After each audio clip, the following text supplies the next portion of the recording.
In this week's court report, formal charges are still pending for the local man arrested in connection to allegedly embezzling from Valley Electric Association. Kobe Chamel posted bail before his first scheduled appearance in Justice Court. Chamel was taken into custody for allegedly committing the following offenses: grand larceny, unlawful use of a credit card, embezzlement, and possession of stolen property at Valley Electric. A Nye County detective informed other officers that he had receipts of unauthorized credit card purchases from a Valley Electric credit card that was in Kobe's name in excess amount of $20,000. Investigating officers say these transactions have been occurring since at least June of 2016 through May 2017. Officers also say property worth more than $650 was missing.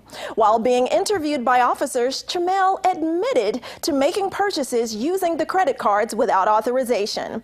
Then Chamel further admitted that he had taken several televisions, satellite dishes, and miscellaneous tools. The defendant is out on an active cash bail or bond of $16,000. Chamel has an arraignment hearing scheduled August 8th. The Pahrump father, accused of several instances of child abuse and other related charges, has now had his case bound over to district court after waiving his preliminary hearing in Justice Court, which was scheduled June 1st. Regarding negotiations in Mark Kirby's case, the state will possibly charge the defendant with attempted child abuse, a Category C felony. At time of sentencing, the state will recommend probation. If the defendant completes the probation successfully, the state will amend the violation to a gross misdemeanor. Kirby was taken into custody at Home Depot after police received a report of an adult male repeatedly striking a juvenile male, Kirby's 14-year-old son. Witnesses say they observed Kirby strike the underage child in the face nearly a dozen times. The child had blood coming out of his nostril, on his lips and teeth, and on his forehead. During their investigation, police also discovered previous instances of violence involving Kirby's son, including allegations of being strangled, headbutted, and threatened. Kirby's 16-year-old daughter also told police the suspect previously headbutted and threatened her.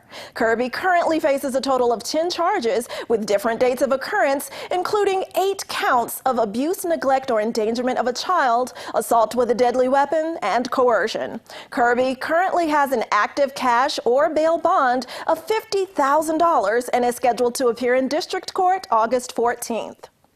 A local man accused of theft was a no-show for his initially scheduled sentencing hearing in district court, so a bench warrant was issued for his arrest. But now Nathan Shea has finally been sentenced. Shea was previously arrested for grand larceny, transfer of a stolen vehicle, and obtaining money under false pretenses.